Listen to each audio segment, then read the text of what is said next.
Stephen King is such a big name that he is underrated. On the contrary, credibility comes before exaggeration for him. I have served as a Maine State Police officer for over 24 years, and I can tell you unequivocally that there are creatures in the northern woods far beyond your imagination. Creatures that walk on two legs but are not human, roads that shouldn't exist, towns that appear and disappear. Not at all. My name is Daniel Theriot, badge number 731.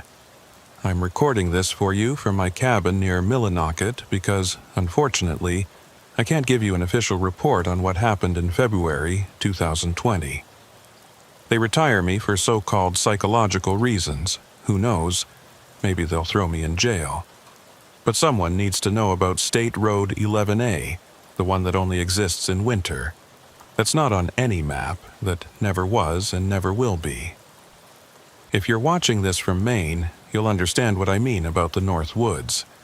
It's not just the cold or the desolation, but the silence that affects you, the feeling that the trees might spring up and attack you, the deep sense of loneliness that envelops you even when you're 70 miles from the nearest settlement. If you've ever driven through Aroostook County at night and felt like someone was following you, leave a comment. I'm sure you have more to share. About the 17 people who were hopelessly lost on a road that doesn't exist. A town abandoned in 1931, but where coffee is still freshly brewed. And the fact that I will never patrol north of Baxter State Park again in my life.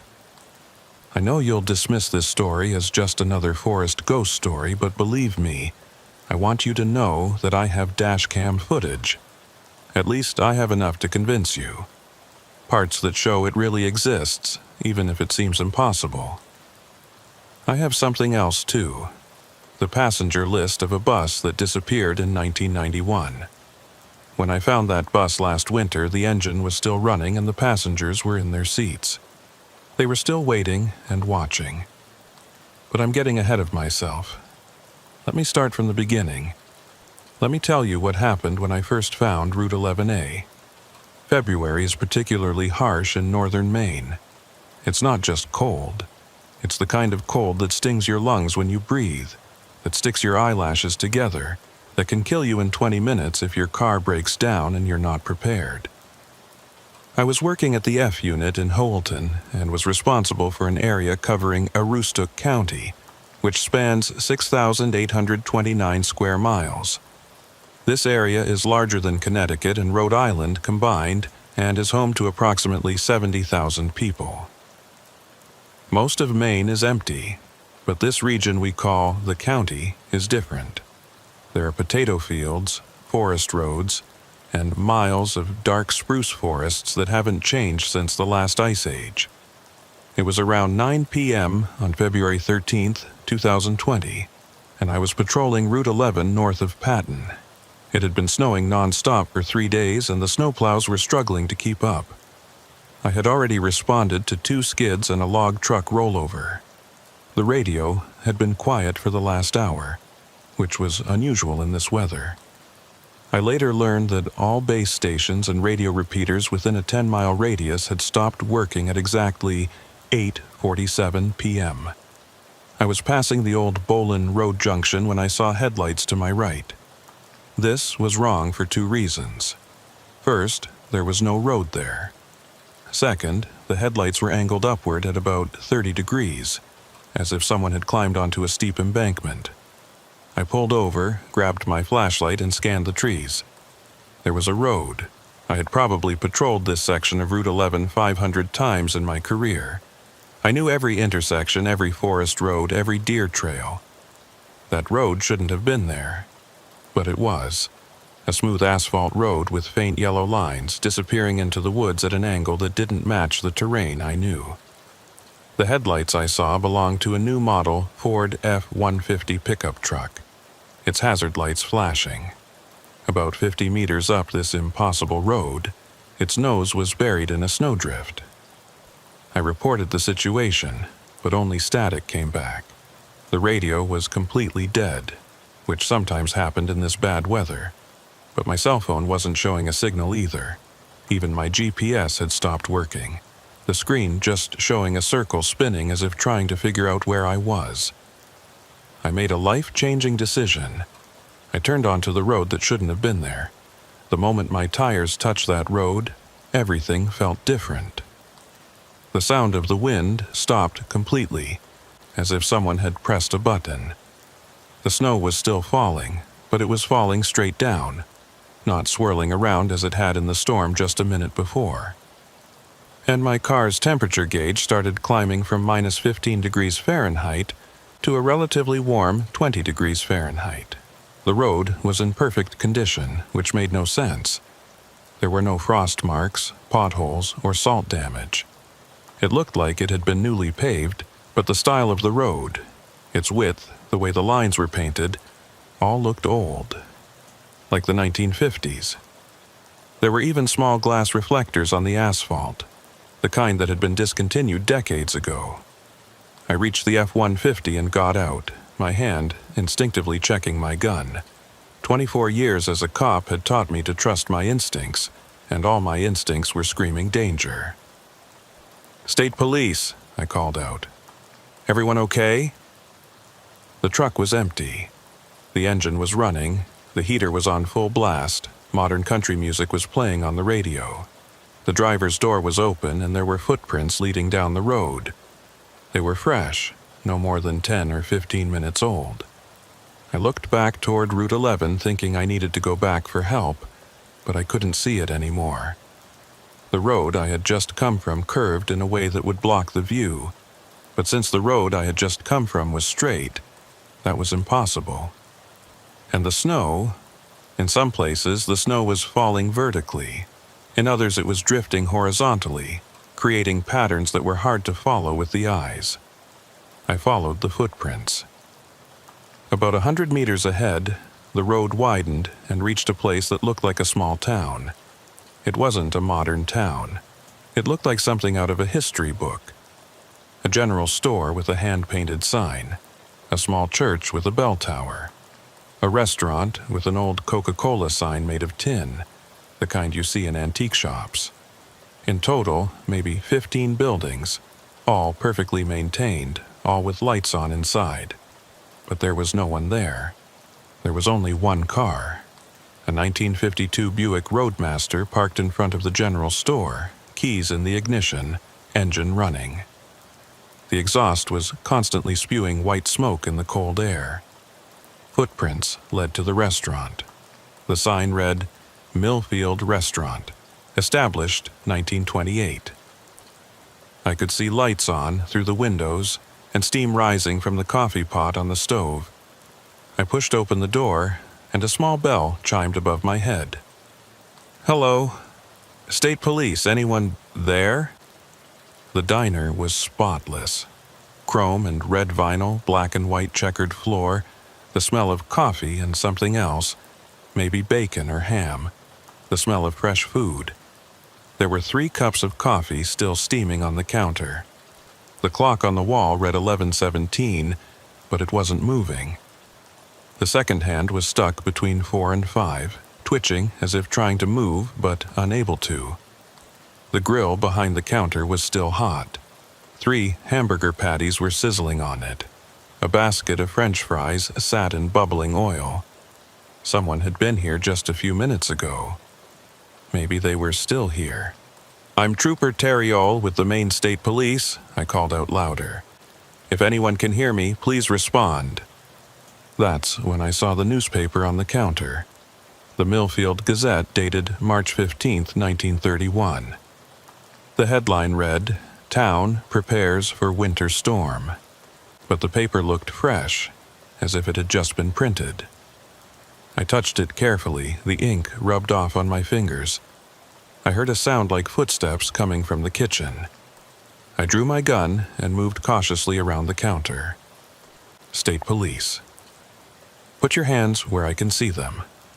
The kitchen was empty, but the back door was slightly ajar, as if someone had just come out of it. I followed it out onto the street behind the buildings. The footprints continued here, but now there were more. Many more.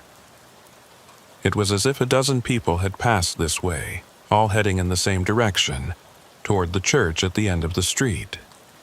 The church was one of those classic New England white wooden buildings with a tall steeple. The doors were open, and a sound was coming from inside. They were singing. Hymns were being sung. There were multiple voices, but the words weren't English. It wasn't any language I recognized. The melody was familiar, Amazing Grace, but somehow it was wrong, as if it were being played in a minor key. With my gun still drawn, I approached the doors cautiously. Inside, I could see the church pews were full. At least 40 people, all facing forward, all singing. But they weren't moving. Not at all. They sat motionless, mouths open, the sounds coming from them, but their lips or throats weren't moving. It was as if the sound wasn't coming from them, but was being played through them. And their eyes were completely black. No whites, no irises, just black from corner to corner.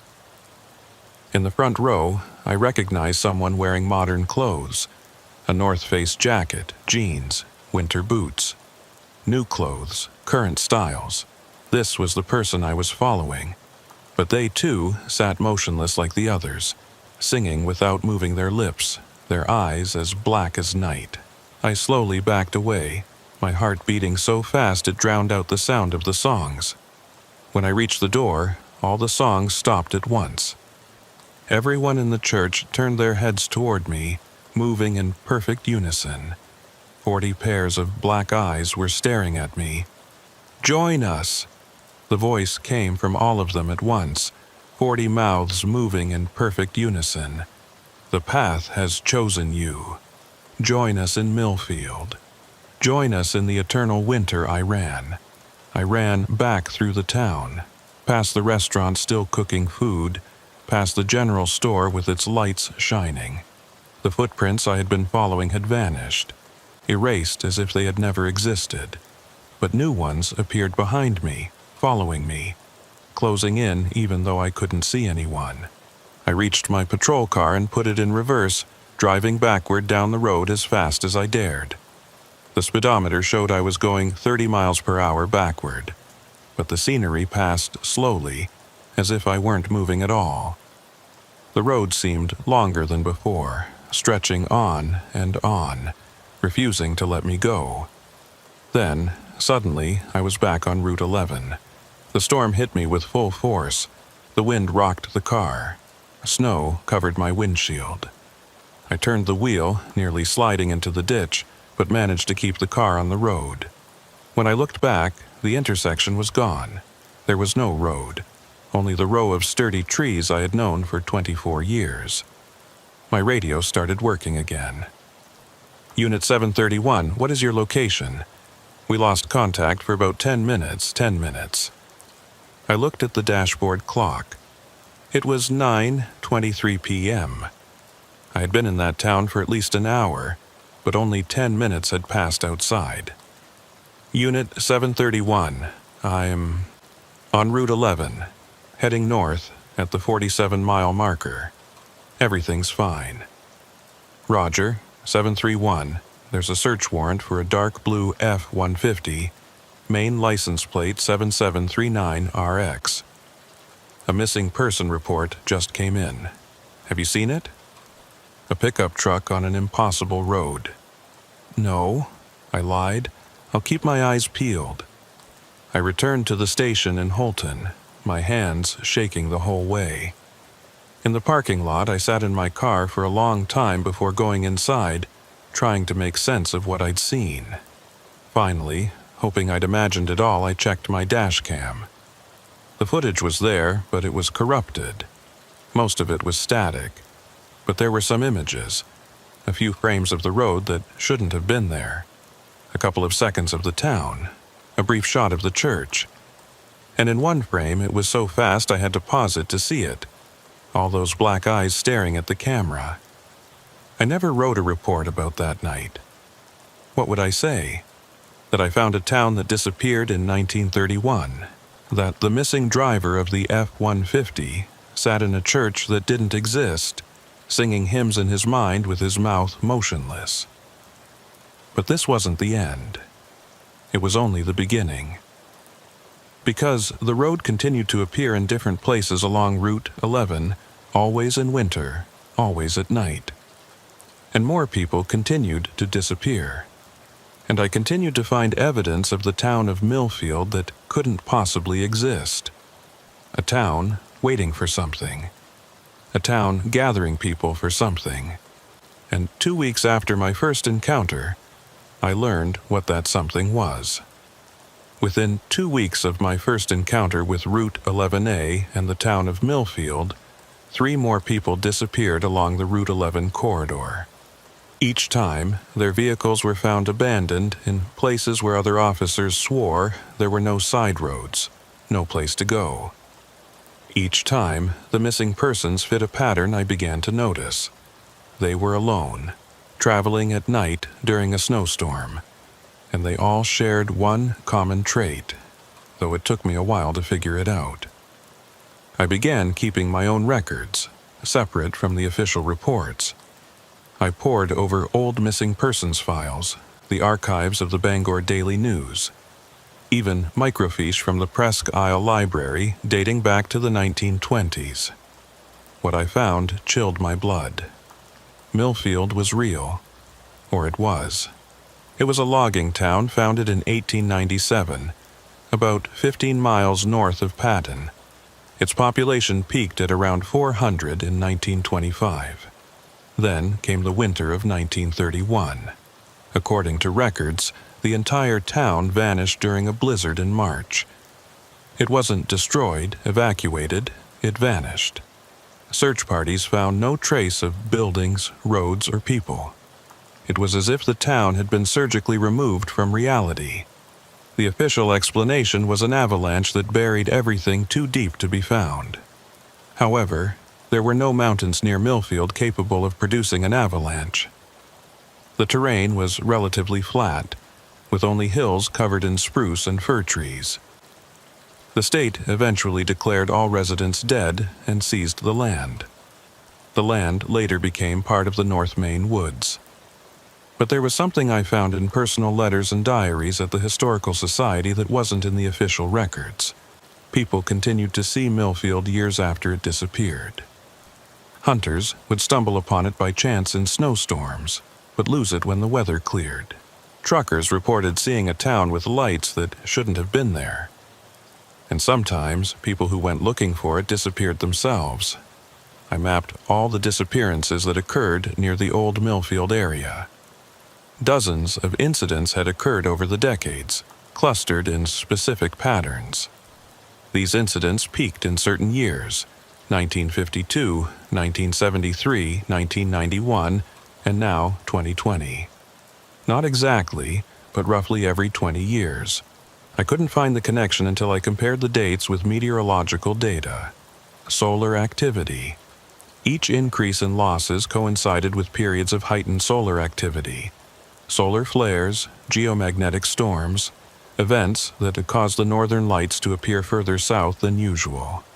Events that could disrupt radio waves, disturb magnetic fields, and, according to some fringe scientists, weaken the boundaries between dimensions. The night I found Millfield, there was a major solar storm. The northern lights were visible as far south as Boston. 2 weeks after my first encounter, another solar storm was predicted for February 27th. The Space Weather Prediction Center issued warnings about possible radio blackouts and GPS interference. I knew the path would reappear, and this time I would be prepared. I prepared carefully. I told my wife I would be working double shifts, and she accepted it with the weary resignation of someone married to a cop for 20 years. I loaded extra supplies into my car. Flares, emergency food, water, a handheld GPS device, a film camera, digital cameras seemed to malfunction, around Millfield, and one more thing, my grandfather's rosary. I'm not a religious man. I haven't been to Mass since my mother's funeral, but Grand-Père Thériault was a devout Catholic who also believed in old French-Canadian folklore. He told me stories about loups-garous, witch candles that led travelers astray, and places where the world was thin. La route qui ne devrait pas exister, he would say. The road that shouldn't exist. He had blessed this rosary himself, saying it would protect against things that live between worlds. I began my patrol at sunset, driving slowly north on Route 11. The storm was intensifying and the aurora danced across the sky. Green and blue streaks seemed to leap with purpose. The radio was full of static, and my dashcam was malfunctioning, recording only intermittently. At 8:47 p.m., exactly the same time as before, everything fell silent. The static stopped, the wind died down, and there it was. Route 11A, turning right just past the 52-mile marker. This time it was in a different place, 5 miles south of where I first saw it. But it was the same road, I was sure. The same impossible angle, the same perfect asphalt, the same faint yellow lines. I turned onto that road. The change happened instantly. The temperature rose, snow began falling in impossible directions, and my engine started running erratically, as if something was interfering with the electronics. I drove slowly, watching for other vehicles or people. About a quarter of a mile later, I found the first car, a 2018 Honda Civic with Massachusetts plates. It was empty, the engine was running, and the driver's door was open. According to the records, the car belonged to Jennifer Wu, a graduate student at MIT. Her backpack was on the passenger seat, next to what looked like scientific equipment, some kind of electromagnetic field detector, its needle spinning wildly. I recorded everything with my video camera, then continued on my way. About 100 meters ahead was another vehicle, a 1991 Chevrolet minivan, the kind families use for road trips. This vehicle had a Maine license plate, but it was one of the old blue and white plates that had been phased out in 2000. The minibus looked spotless, as if it had just come out of the showroom, but the registration tag said 1991. The interior of the minibus was even worse. 8 people were sitting in their seats, completely motionless, staring straight ahead.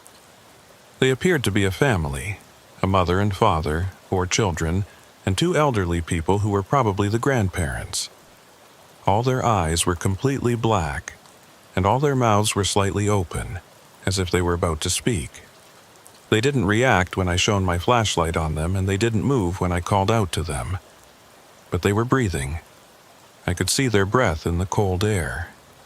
This was the bus I mentioned. It wasn't a bus, but a family minivan. The passenger list I found was actually a carefully planned itinerary dated February 27, 1991. Exactly 29 years ago. They had been sitting here waiting for 29 years.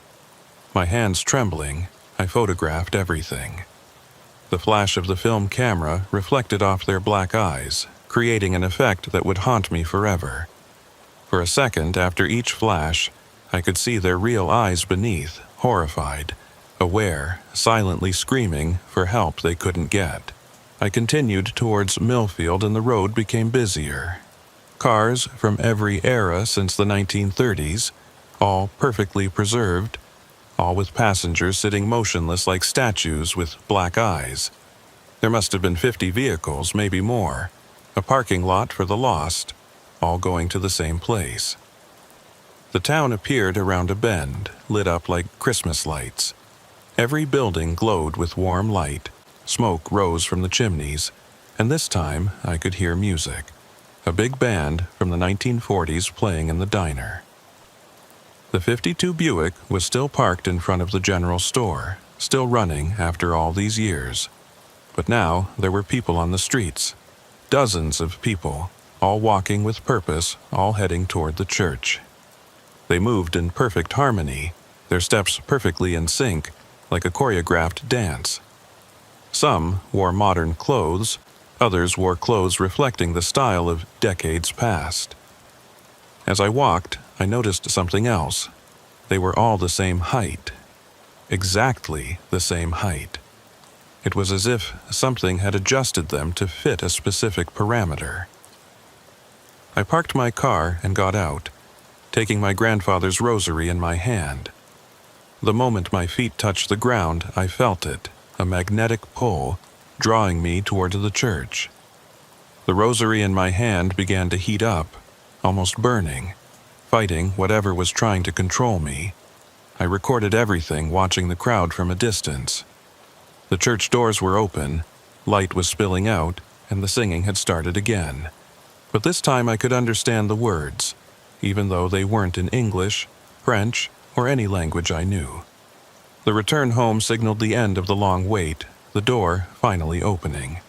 The church interior was packed, every row filled. Hundreds of people, far more than the building could hold.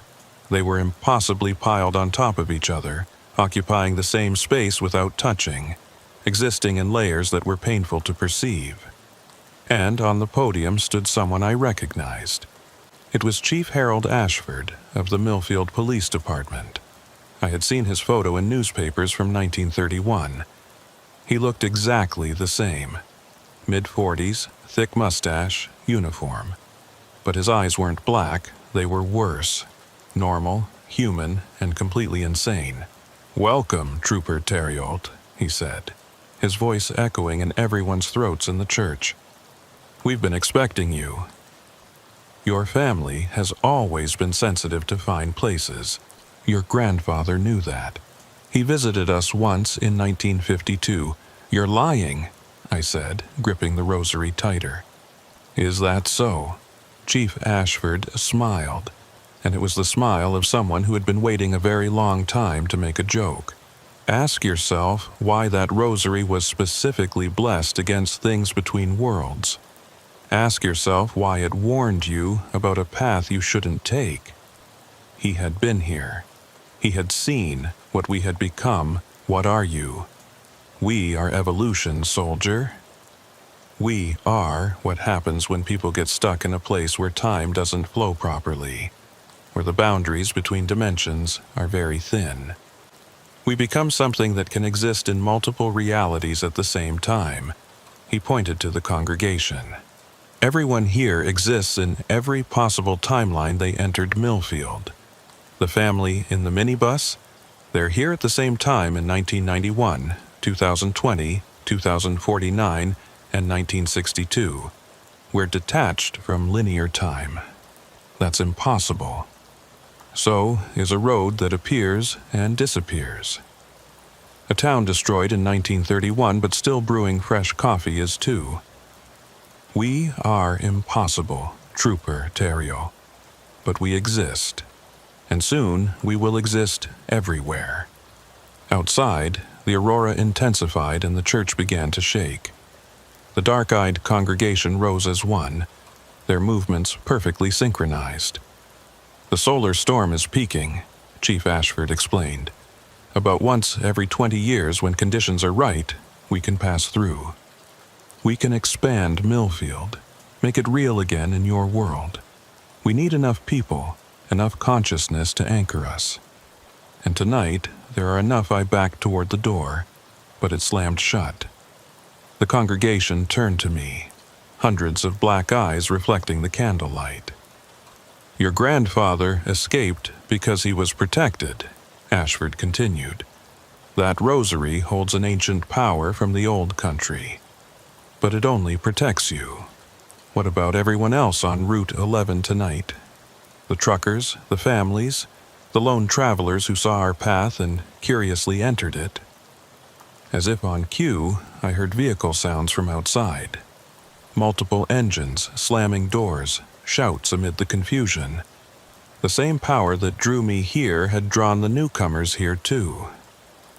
"Each one feeds our existence," said Ashford. "Every new soul that enters Millfield helps us solidify, become real. And when we have gathered enough consciousness, we will superimpose your reality onto ours.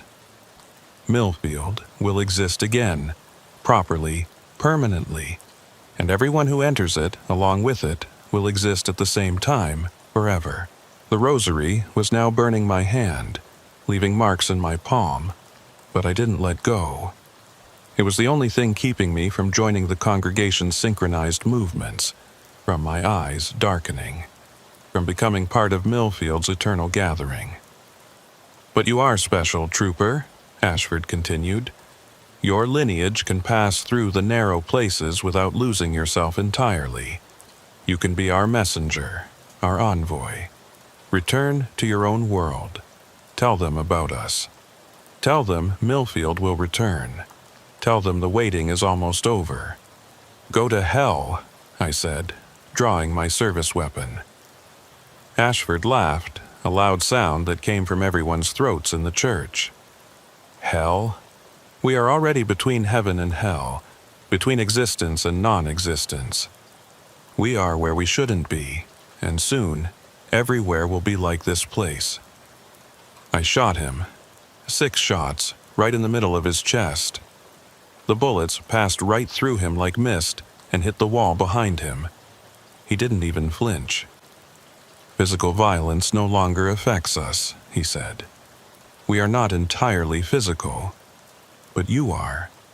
And if you don't leave now, while the rosary still protects you, you will join us.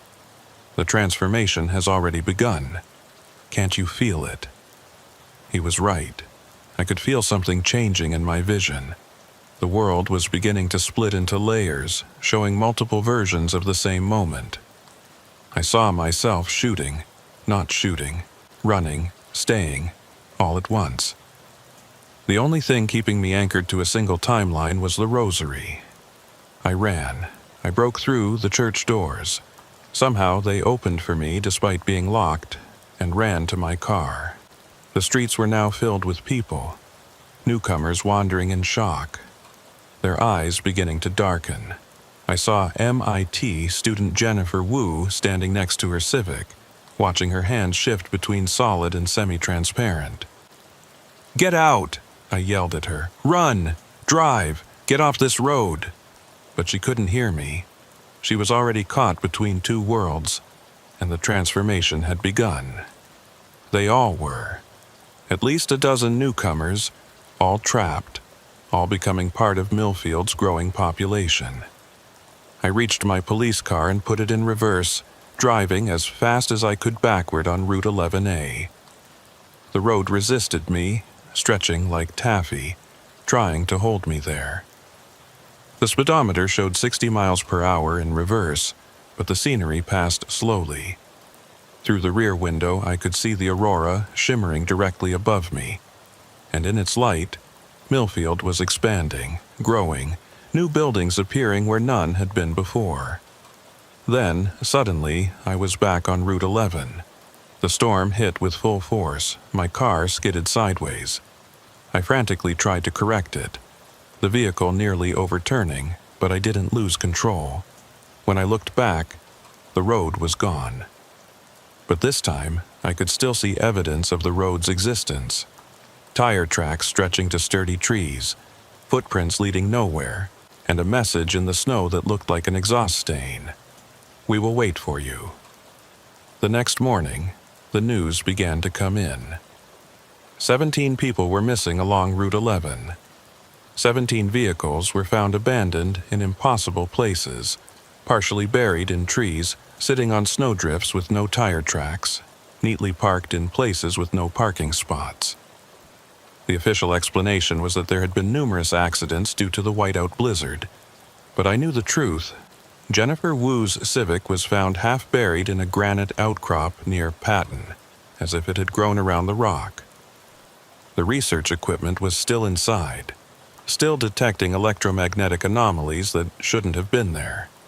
Her family flew in from Massachusetts, and I was stuck there, begging for answers I couldn't give them.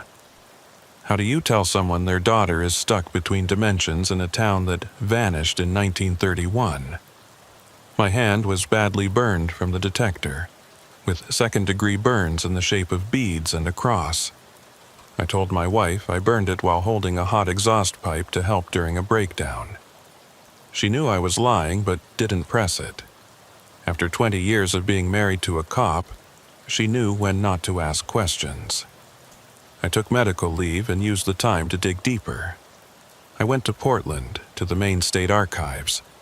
They kept records there that weren't digitized, weren't cataloged, weren't supposed to exist. The archivist, an elderly woman named Dorothy Sear, glanced at my burned hand and, without a word, led me to a restricted access section. "Your grandfather was here in 1952, she said quietly, after the incident. We've kept records on Millfield since 1931, of course, unofficially. The files she showed me were extensive.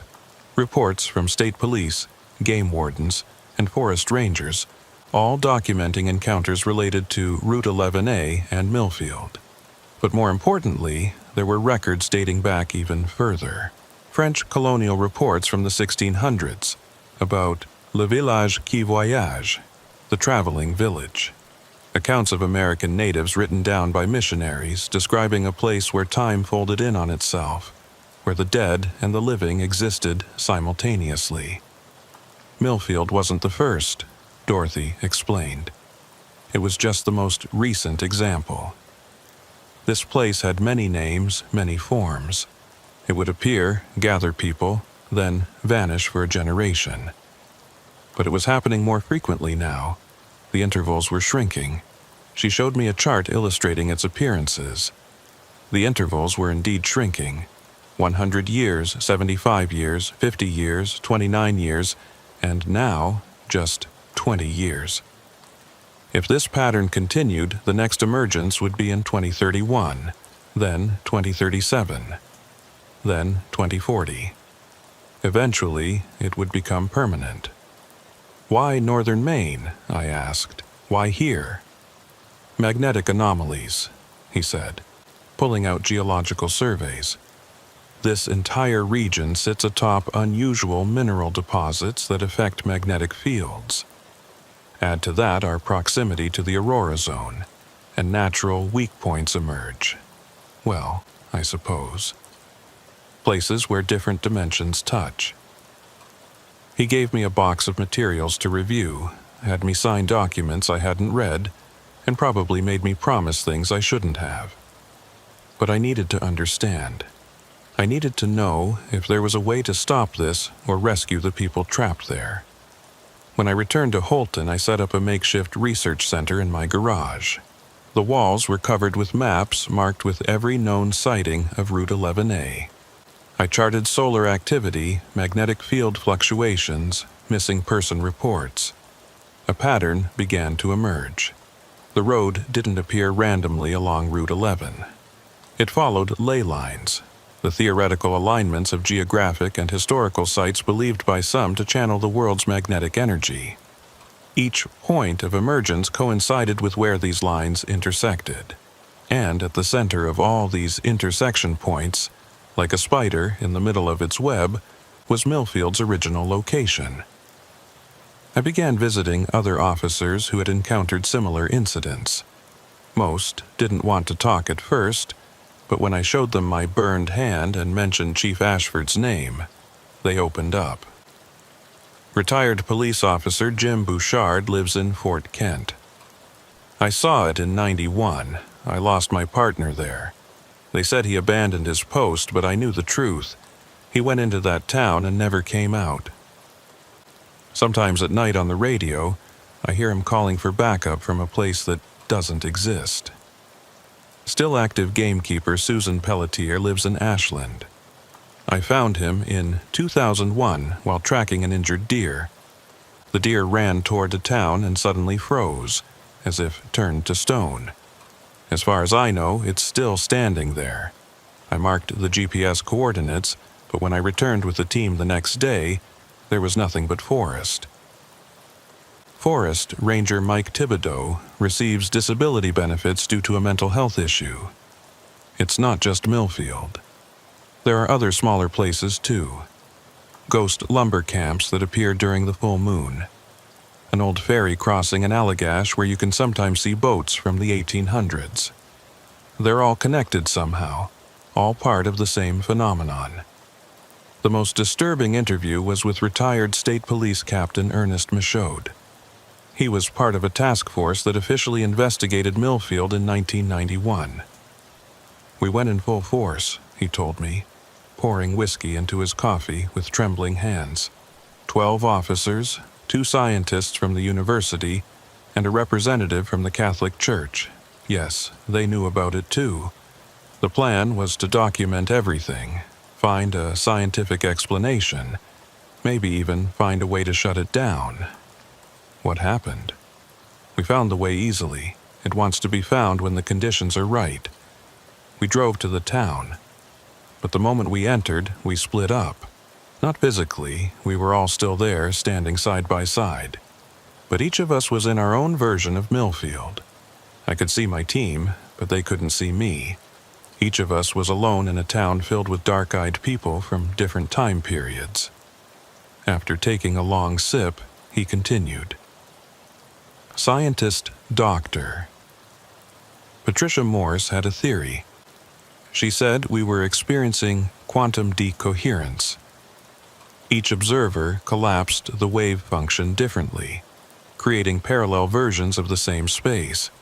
The only way to resynchronize was to stop observing, close our eyes, and let someone else's observation define reality. Did it work? For 11 of us, yes. We escaped by following Father Laurent. He was probably the only one unaffected by this effect, likely due to his faith or a sacred object he carried. But Detective Celine Cross, she opened her eyes too soon. She saw something between the overlapping realities. When we returned to Route 11, she was in a catatonic state. Since then, she's been in a psychiatric clinic in Augusta, drawing the same picture over and over. A town existing simultaneously in all times. The next day, I visited Detective Cross. The Augusta Mental Health Institute was a gloomy place, but the staff knew me and let me in out of professional courtesy. Celine was now in her 60s, her hair completely white, her eyes vacant. The walls of her room were covered with the same picture, repeated thousands of times. Millfield, but layered, all the repetitions piled on top of each other, like a multiple exposure photograph. When she saw me, her eyes focused for a moment. "You were there," she said, her voice hoarse from years of silence. "I can see it in you." The shadow of a place that shouldn't be. "How can I stop this?" I asked. He laughed with a sound like breaking glass. "Stop it? You can't. It's already here everywhere. Most of the time we just can't see it. But it's growing stronger, feeding off everyone who enters there. Soon, it won't need solar storms or magnetic alignments. It'll be able to appear whenever it wants. There must be a way." "There is," he cut me off. "But you won't like it." In the clear moments between murmurs, he explained that Millfield existed in a quantum superposition, simultaneously real and unreal, present and absent. The only way to bury it definitively in nothingness was to eliminate all observers who saw it, all consciousness. Every person who sees Millfield, who knows of its existence, is an anchor that makes it partially real, he said. If we all die, if all witnesses are eliminated, it could revert to being a possibility rather than a reality. That's hundreds of people, maybe thousands, if you count everyone who's seen something over the decades. Exactly. That's why it's unstoppable. Too many anchors, too many observers. The best we can do is warn people, keep them away during dangerous times. But even as he said it, I knew it wouldn't work. People are curious. If they see a path that wasn't there before, they'll investigate. If they sense a mystery, they'll want to solve it, and Millfield was patient. It could wait. That night, I had a dream. Or maybe it wasn't a dream.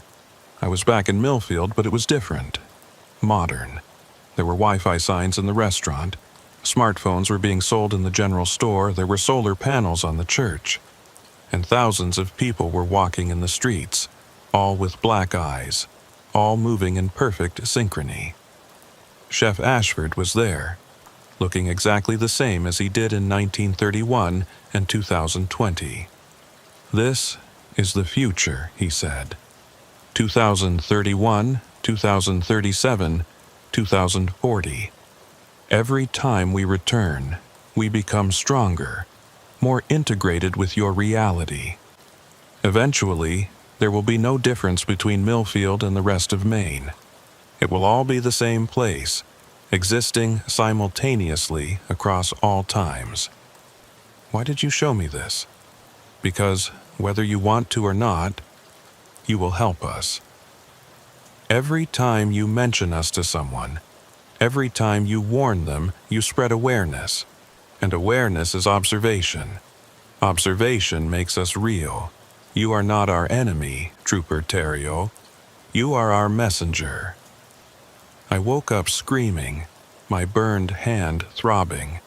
My wife held me, asked what was wrong, but I couldn't tell her.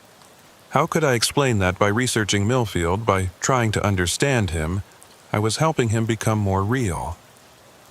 The next morning, I made a decision. I went to Captain Reynolds and handed in my resignation, effective immediately. No explanation, no notice period. I couldn't risk spreading the contamination any further. But Reynolds, a good cop with sharp instincts, knew something was wrong. "This is about the disappearances on Route 11, isn't it?" he said. "The senseless ones." "Sir, I've been a cop for 30 years, Terriot. I've seen things that don't fit the reports, things we put in the file and don't talk about. Whatever you found, whatever you saw, I need to know if it's a threat to public safety." I looked at him for a long time, weighing my options. Everyone I told would be another point of reference for Millfield. But if I didn't warn anyone, more people would disappear.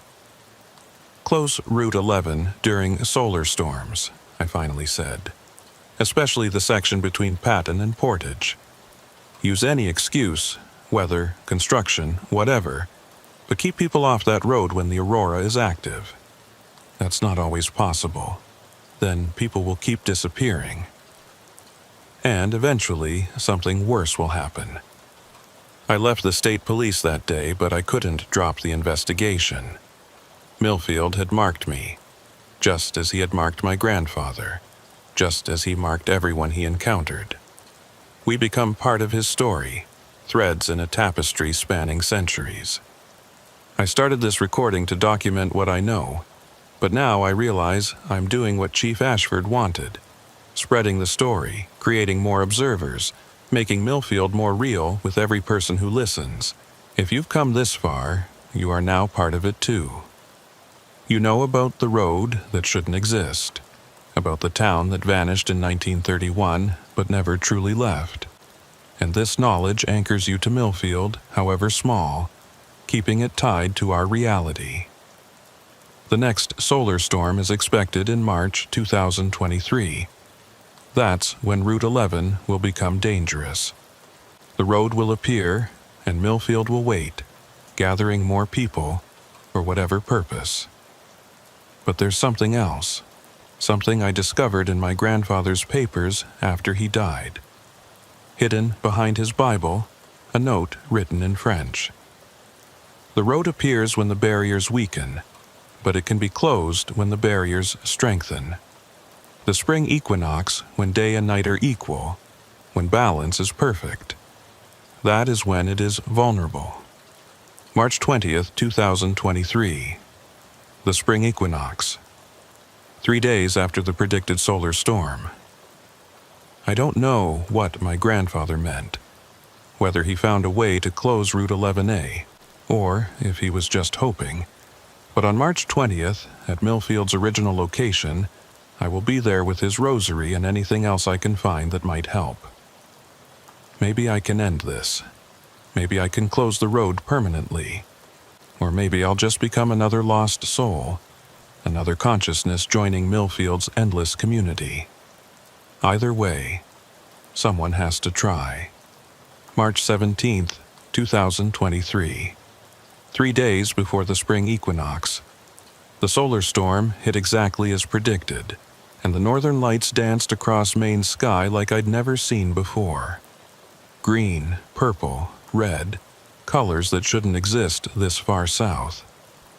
I parked on a forest road at Millfield's original site, following the GPS coordinates I'd mapped out, waiting for Route 11A to appear.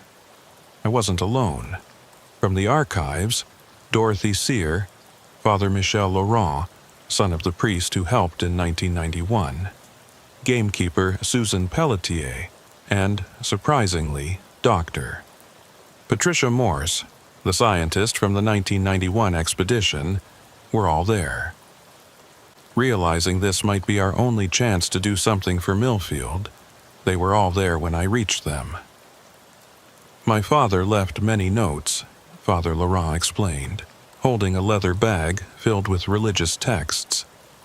He believed Millfield was a kind of purgatory, a place where souls were trapped between two worlds.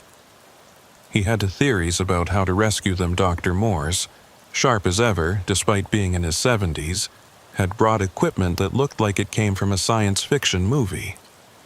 Quantum field disruptors, he explained.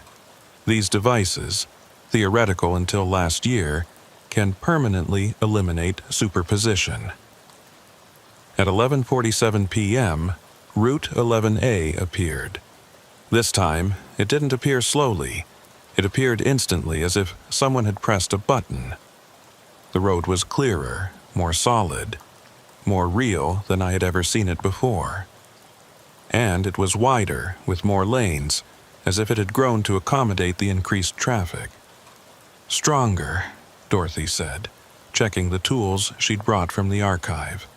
Much stronger than the historical records indicate. We set out on the road with 2 vehicles, my truck and Doctor, Morse's minibus loaded with equipment. The moment we entered 11A, our radio synchronized and all began playing the same broadcast. "Welcome, Trooper Thériault. Welcome, everyone. Millfield has been waiting for you." Chief Ashford's voice had been broadcasting for decades. The town appeared instantly, no longer hidden behind curves or in the fog. It stretched out before us, having grown far beyond the charming village I first encountered. There were now modern buildings, a McDonald's with a 1950s vintage design but contemporary menu boards, a gas station selling fuel at 1931 prices but accepting credit cards from 2023. Time periods, impossibly, were seamlessly blended together. And the people. Thousands of people filled the streets, all staring at our vehicles as we approached.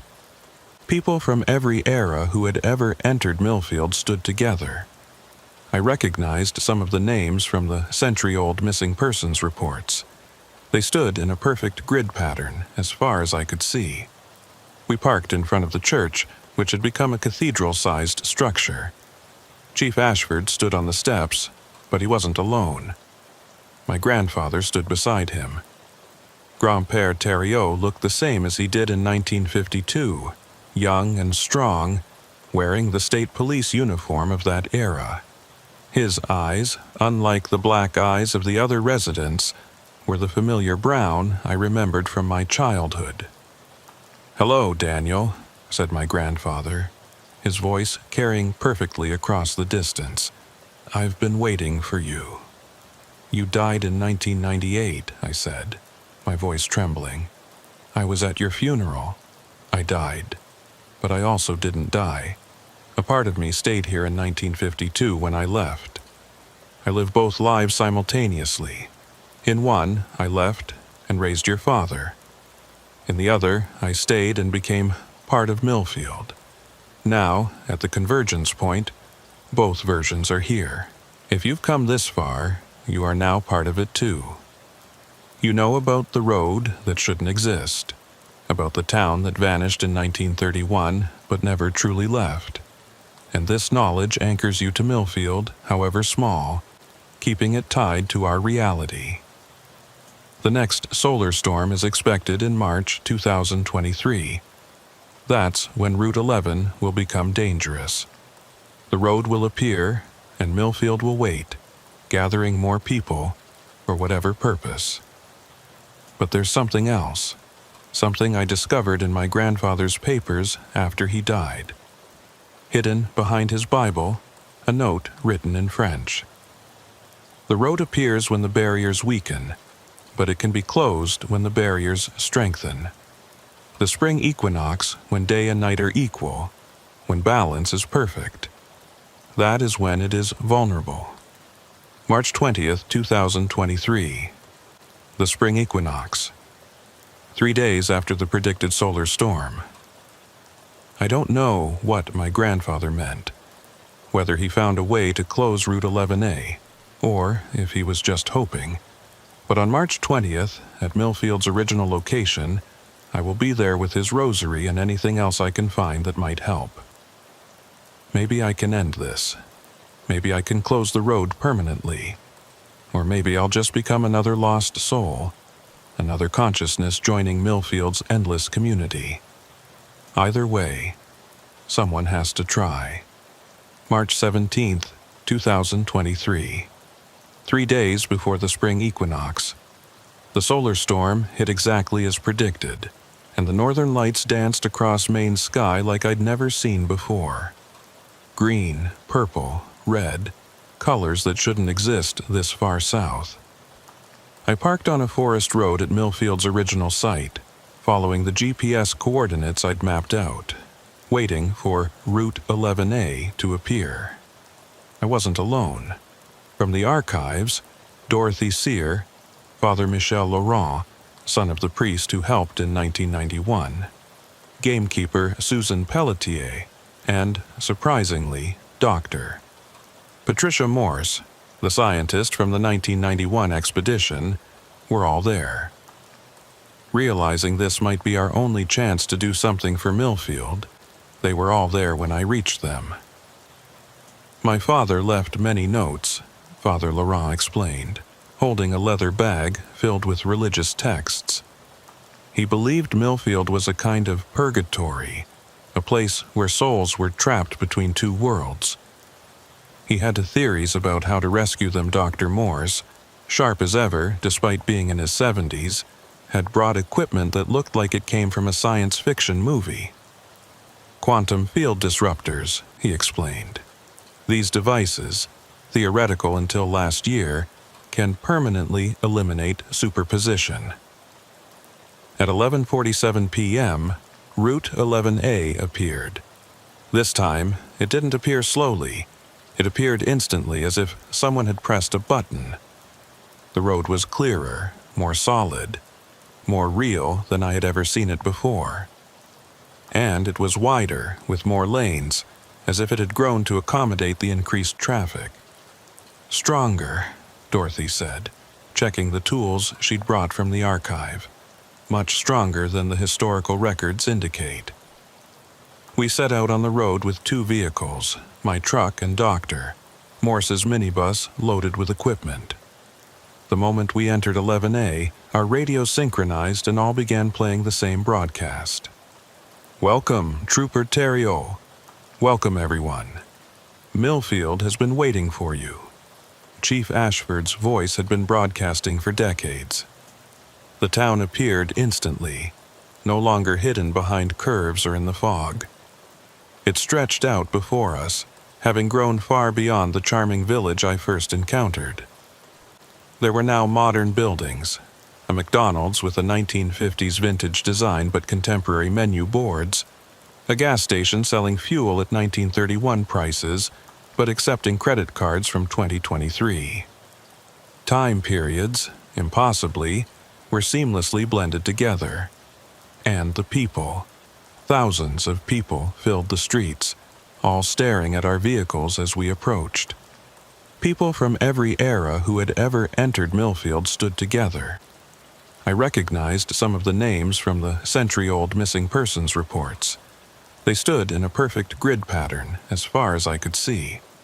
We parked in front of the church, which had become a cathedral-sized structure. Chief Ashford stood on the steps, but he wasn't alone. My grandfather stood beside him. Grand-père Thériault looked the same as he did in 1952, young and strong, wearing the state police uniform of that era. His eyes, unlike the black eyes of the other residents, were the familiar brown I remembered from my childhood. "Hello, Daniel," said my grandfather, his voice carrying perfectly across the distance. "I've been waiting for you." "You died in 1998, I said, my voice trembling. "I was at your funeral. I died. But I also didn't die. A part of me stayed here in 1952 when I left. I live both lives simultaneously. In one, I left and raised your father. In the other, I stayed and became part of Millfield.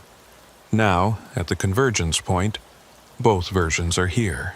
The next 3 days were spent preparing. I met with lawyers, updated my will, said goodbye without telling my wife I was saying goodbye. I couldn't explain that I was about to become a permanent resident of a town that shouldn't exist, trapped in 1931 forever to save everyone. Father Laurent tried to dissuade me. There must be another way. Even if there is, we don't have time to find it, I replied. Dr. Morse offered to go in my place. I don't have your quantum entanglement with Millfield, but maybe with the equipment. It has to be Thériault, I said. That's the deal. On March 20th, 2023 at 11 a.m., I stood at the coordinates where Millfield had originally been located. The spring equinox would occur precisely at 12:03 p.m. Route 11A was not yet visible, but I could sense it forming, reality weakening. I had brought 3 things: my grandfather's rosary, a photo of my family, and my state police badge. The badge I had surrendered but secretly kept. At 11:47 a.m., the road appeared. It looked different in daylight, less mysterious, more melancholy. It was like watching a magic trick with the lights on. I walked along Route 11A, unhurried, etching the real world I was about to leave forever into my memory. When I arrived in Millfield, it was quiet. The townspeople stood in the town square, all looking at the church. Chief Ashford and my grandfather were waiting on the steps. "You came," said Ashford, sounding genuinely surprised. "I told you I would." "The equinox is 8 minutes away," said my grandfather.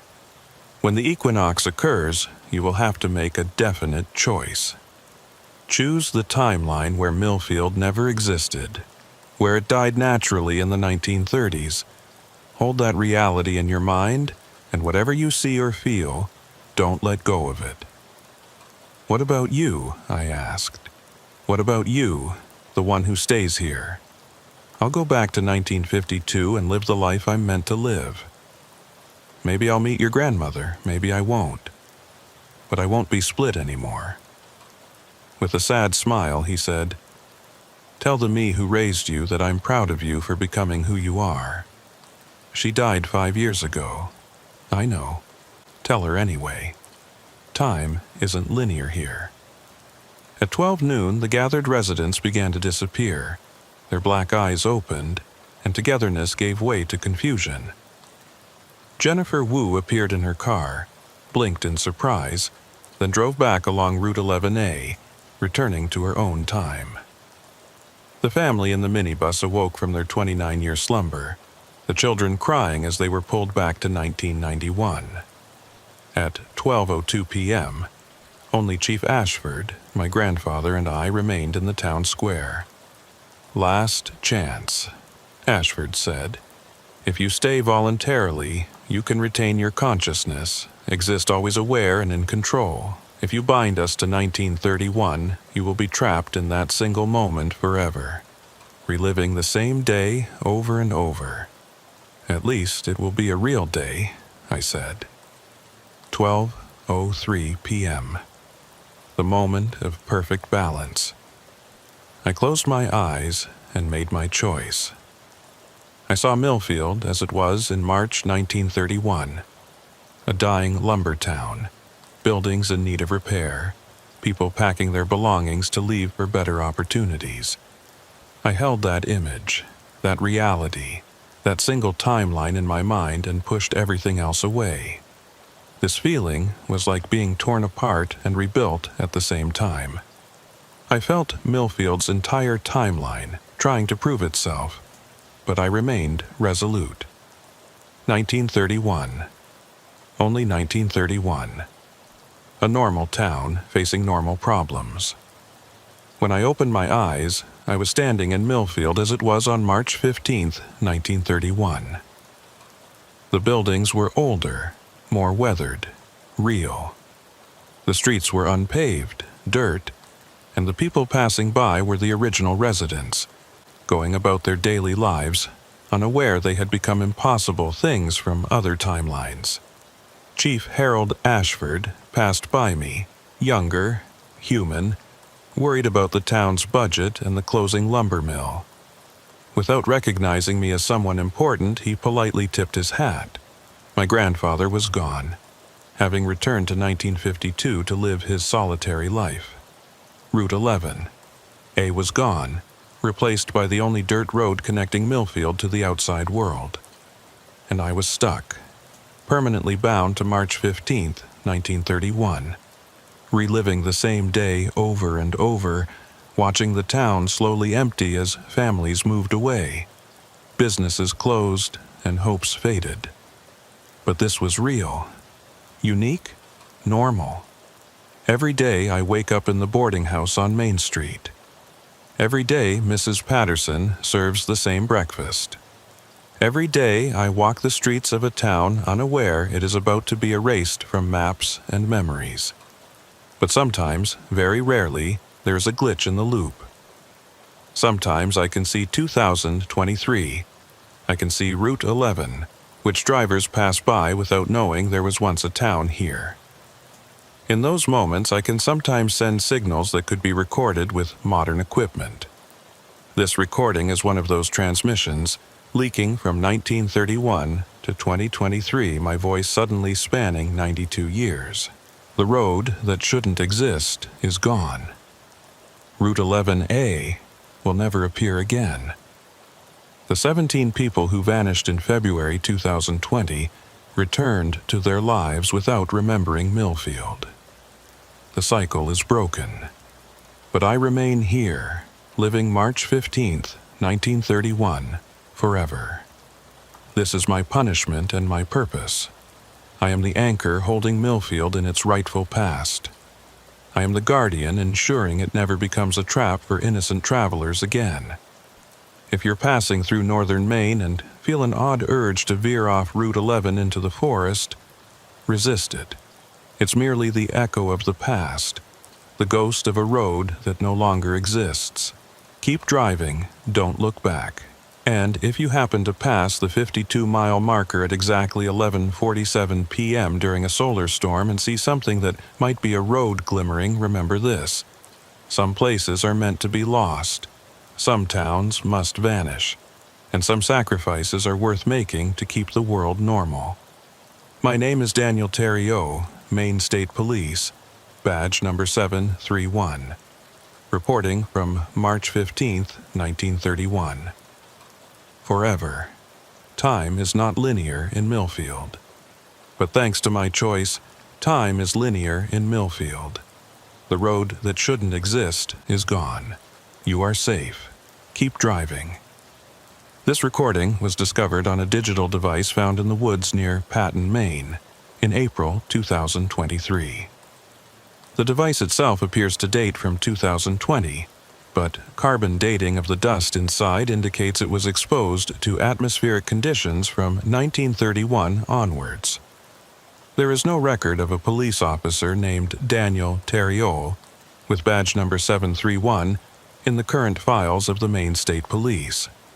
However, archival records from 1931 show that a temporary assistant named D. Theriot served briefly in the Patten area before disappearing during a snowstorm in March of that year.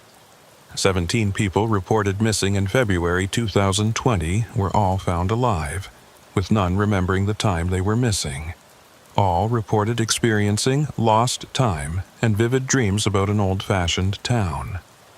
Route 11 remains one of Maine's most heavily used highways.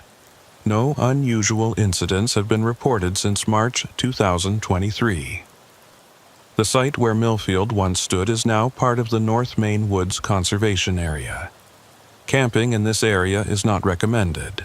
Time marches on. The past stays in the past most of the time.